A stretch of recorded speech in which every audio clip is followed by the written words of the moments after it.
ஏத்தும் நேரத்துல நீதி சொல்ல வருவாளா? பாதியாக தலை சாய்ச்சு பக்தர் நெஞ்சம் அறிவாளா? ஆதியான காளியம்மா ஆறுதலே தருவாளா? அன்புடனே தேவியம்மா அதிசயங்கள் புரிவாளாம். நீ பாடு தாயாரின் புகழ் கூடி நிம்மதிய தருவாளே நம் தாய்.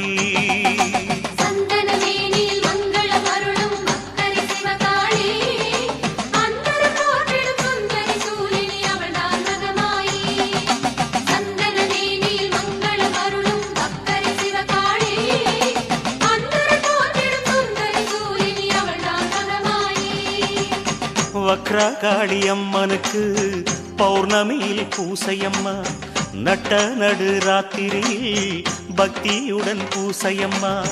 வக்ரகாளியம்மனுக்கு பௌர்ணமி